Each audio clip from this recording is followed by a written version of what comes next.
Good morning. Happy Monday. Get my computer synced up here and wait just a minute. Let some of you join me. Got something crazy going on with my hair here this morning. There y'all come. It has been reported to me while we're waiting that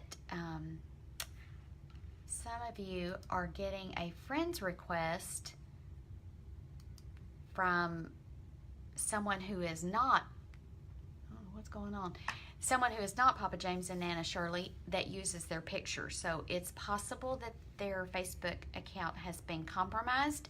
If you got a friend's request from someone using their picture, do not accept it. It is not them.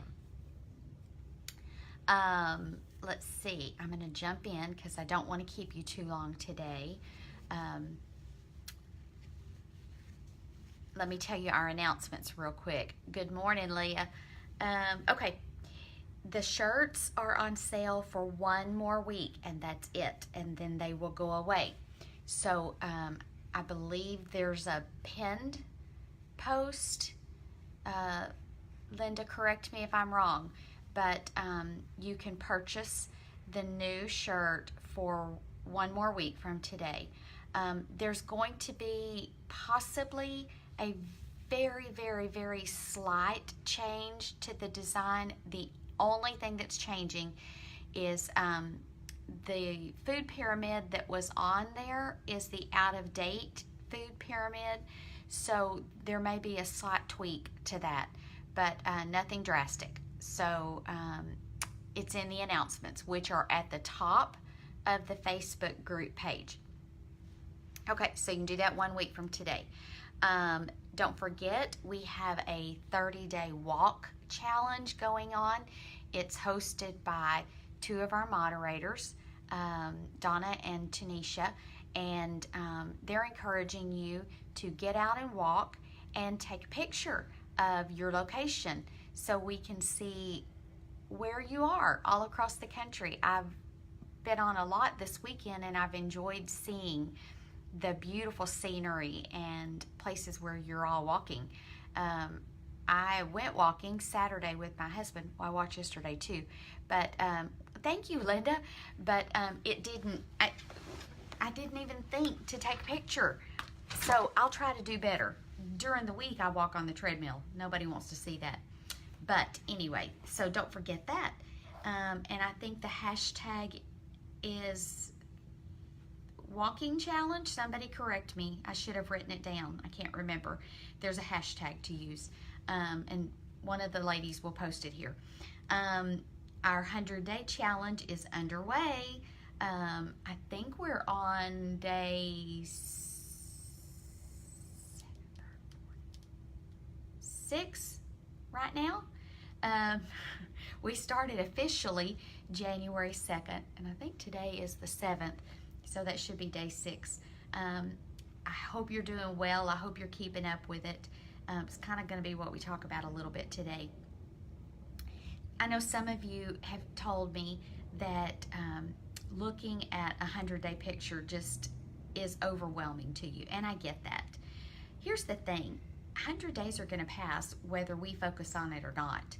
100 days are going to come and go, and we're going to be there before we can even blink. It's going to be April. So I don't want to look back on those 100 days wishing that I had done more. So can you be perfect for 100 days? Sure you can. It requires discipline though, but what you can do, and it may be easier for some of you, and the chart is designed to help you do that. Break it down into 10 days. We are quickly approaching our first 10-day check-in. So if 10 days is easier for you to focus on, do that 10 days. But I'm excited. I'm loving seeing the excitement in the group, the resolve that many of you have to make these 100 days count. How about those Cowboys, John? Did you hear me screaming? Oh my, okay, I don't know how y'all watch football, but I'm a very involved fan. I yell at them, I cheer with them, I celebrate with them. I got a little bit sick the other night. We had a horrific injury, and my prayers are with Alan Hearn. It was awful, and I can't unsee it. My husband wasn't looking, but unfortunately I was, and I can't unsee that. But yeah, my Cowboys are in the playoffs, and I'm super excited. I'm not speaking to many of the moderators because they're cheering against my Cowboys, and so I don't know. There's no accounting for that. I told them we might not be able to be friends until after the Super Bowl is over. Okay, here we go. Oh, I have some reminders for you too. The moderators asked me to remind you. We only have 3 rules in our group, but we enforce those rules. One is no politics, ever, ever, ever. It will get deleted. The other is no videos. The only videos we allow are very short videos of you being active, some form of exercise. Don't share a video of a exercise plan or of some YouTube video of somebody exercising. We delete them. The reason for that is we have to watch videos to make sure that the content is not incorrect, or that it's not unkind or political. And we don't have time to watch a bunch of videos. With 82,000 members, we stay really busy just watching the messages come through. So those will be deleted. And the other is be kind. One of my pet peeves is if someone posts a message that says, what is your favorite way to eat yogurt? Okay, if you don't like yogurt, there's no point or no reason for you to respond with how much you dislike yogurt. They didn't ask that. They asked for your favorite ways to eat yogurt. So if you don't eat yogurt, that would be a post that you would not need to respond to. It's also not kind to point out to that person how horrible yogurt is. Again, that's not what they ask. So if you don't have something positive to contribute, scroll on by. Deal? All right. Those are my, I think that's it. I think I have made the announcements. Okay, let's get to today's subject. Was it worth it? I've been doing a lot of reflecting over the last few days. You know, every now and then life throws you a curveball. And sometimes our knee-jerk reaction to that curveball is to withdraw or to get angry or to throw in the towel, or you know, all of those negative things that we tend to want to do. I'm human. I'm just like you. When life throws me a curveball, sometimes I want to you know, be like that turtle and just pull into my shell. But I'm learning that there are going to be bumps along the way. There are going to be moments of regret. There are going to be times that you question a decision, or you know, maybe you start feeling like it wasn't worth it. Here's what I want you to think about this week. I told someone the other day, working for Weight Watchers, which I'm not currently, but I did for quite some time, I had the privilege of weighing in and celebrating with many people, me included, who finally reached goal. I heard them say lots of things. I heard them celebrate in lots of different ways. I always asked them to share with the group what their thoughts were at that moment. One thing I never heard them say, not one time, is how much they regretted how long it took them to get there. They were just glad to be there. Suddenly, when you've reached that goal, when you've achieved that place that you set out for, the extent of the journey, the depth of the journey, the difficulty of the journey is so minimized in your mind that you don't even care how hard it was to get there anymore. Does that make sense? We tend to look at the bridge from here to there from one side. And we tend to look at how far it is from this side to that side. Bobby, I wish I could walk with you too. Wouldn't that be fun? We would have such a great time. We look at the length of the journey, and we see one of my favorite places to walk is a local park. There's a little lake. It's a city lake, and there's a walking path around it. One time all the way around is half a mile. So if I want to get in 3 miles in my walk, I have to do that 6 times.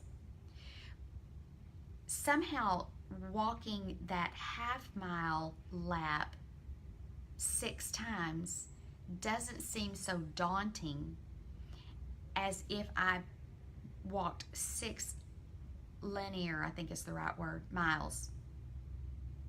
That just seems so much longer, and there's so many obstacles along the way. So I break it up and I do 6 half-mile circles, and it doesn't seem so overwhelming. I read this morning, and I really like it. It says, discipline is the bridge between who you are today and who you want to be tomorrow. Discipline is the bridge between who you are now and who you want to be. Can you get to that point? Absolutely you can. You just have to cross the bridge. There will be days that it's harder than others. There will be days that it just seems like you're never going to get there. There will be days that it feels like it's not worth it. Again, I've never seen a single person reach goal and say it wasn't worth it. I've never heard one person reach goal or achieve lifetime and say, you know what, I really regret not eating that cheesecake. It's just lost its power when you get so close to or reach your goal. Sometimes you just have to put yourself out there. Sometimes you have to take a risk. Sometimes you have to be vulnerable enough to open your heart, even if there's the chance it's going to be hurt.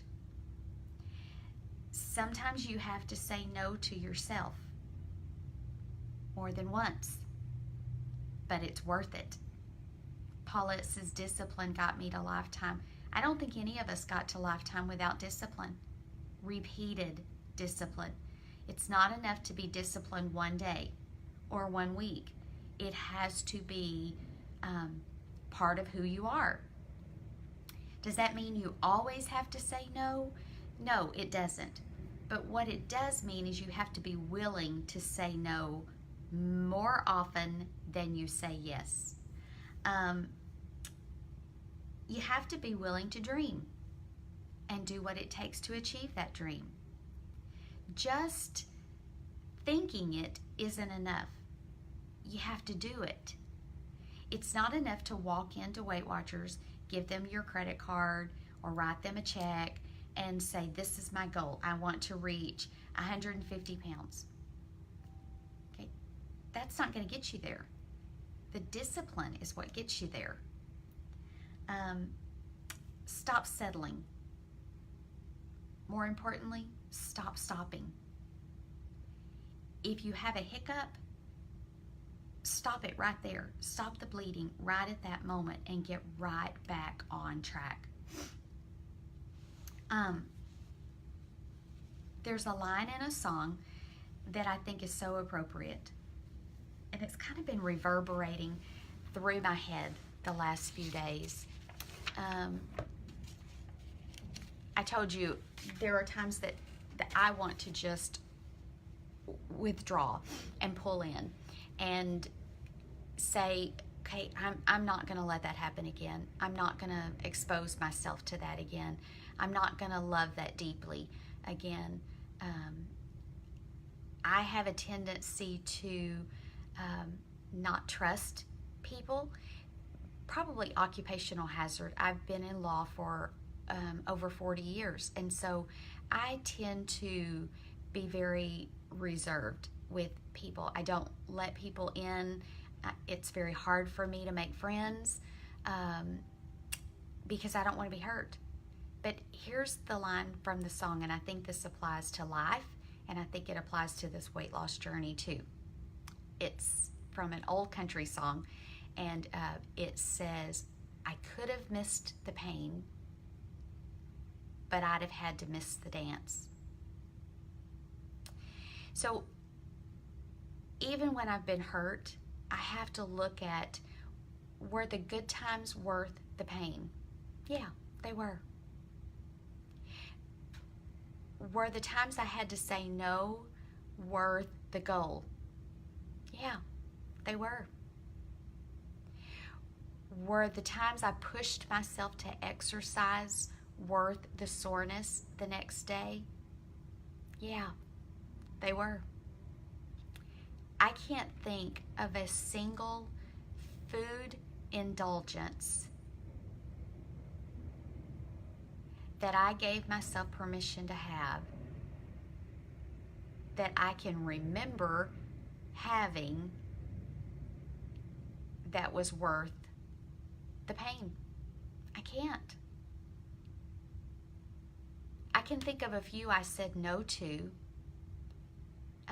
whether it was a party or maybe a dessert on our cruise, or Thanksgiving, the pecan pie I passed on. I can remember, sort of. Do I remember it being something I regret? No. I remember thinking, you know what? I'm glad I said no. I could have missed the pain, but I'd have had to miss the dance. And the dance is worth it. Here's what I want you to focus on this week. This is my challenge to you. Take a piece of paper. Write down 3 dances, 3 celebrations that you're looking forward to, whether it's reaching lifetime, or whether it's getting back to goal, or whether it's a particular outfit, or whatever your 3 dances are. Write them down. Put them where you can see them. Put them on the refrigerator. Put them on your computer. Put them in multiple places. Put them on the bathroom mirror. And every time you're tempted to do something that's going to take you the opposite direction, I want you to think of that line. I could have missed the pain, but I'd have had to miss the dance. I could have said no to the cookie, but then I wouldn't get to dance. I could have eaten the bag of chips. I'd rather dance. What's your dance? I'm curious. My dance was finally, after dozens of times of stopping and starting, my dance was stepping on that scale for the last time, needing to lose weight. That was my dance. There was a lot of pain over the years trying to get to that dance. But once I got there, it was so worth it. It was so worth every time I said no. It was so worth every indulgent food I passed on. It was so worth tracking, even on the days I didn't want to. It was so worth meal planning. A bride spends months planning her wedding, every little detail. Some days are so difficult, trying to balance everything, trying to make sure every detail is covered. But at the end of the wedding, when she's on the dance floor, enjoying that first dance, don't you think all of those headaches and all of those issues and all of that planning was worth it? Yeah, it was. The father-daughter dance. Lots of sacrifices that father made during the bride's lifetime. Lots of sacrifices made just to make that wedding happen. But when he's dancing with that little girl and looking back over her lifetime, don't you think the pain was worth the dance? Whatever your dance is, there will be pain. The pain is worth the dance. I'm anxious to come back later today and read some of your comments and see what your dance is. I'm really curious. I think most of us agree that it's our weight. That's why we're here. But be creative. There has to be a dream. There has to be something that you secretly really want to achieve. Make that your dance. Make the pain worth it. Dream big. Don't limit your dreams. Just because we're up in years in life, we're not, 20 anymore, big deal. I think most 20-year-olds don't even know what to dream. We've lived. It's time to dance. I'm ready. I hope you are. I think that's it. I'm super excited because in just here a couple of days, we're all going to be posting our 10-day updates, and I can't wait to see yours and hear how you're doing. If you haven't done so well this 10 days, mark it off. Start on the next 10 as soon as it starts, but buckle down. Make it worth it. Nobody can make this work except you. Nobody can get the results for you except you. But you have the ability, and you have everything in you that you need to be successful. Thank you, Bonnie. I feel the same way about all of you. I took a personality test the other day. I'll have to find the link again and post it. My daughter was telling me about it at Christmas, and believe it or not, I am an introverted extrovert. I didn't even know there was such a thing. I love people, and I'm a very guarded person, though, and the older I get, the more guarded I'm getting, but I do love people. I love being around people. I love talking with people. I'm hoping that in 2019, God will give me the opportunity to meet some of you. I'm hoping to, I'm retiring here in just a few weeks, and so I'm just hoping, I'm praying that that's an opportunity that I'll get to just, I'd love to just sit and have coffee with some of you. And if you're in the Dallas area, Dallas, Texas, and you would be interested in meeting one day for coffee, maybe a few of us, I would love to do that. So hit me up. Let's make that happen. Have a wonderful week. Do something nice for yourself. Smile at a stranger. And if you haven't, I watched a movie last night. I promise this is it. If you haven't watched it, I highly recommend this movie. I think it's called, I read the book, but the movie's really good. The Same Kind of Different as Me. It's just an encouragement to be kind. Just be kind. And I think that's it. I have nothing else to add. So I hope you have a wonderful week, and I will see you on the board. Bye, everyone.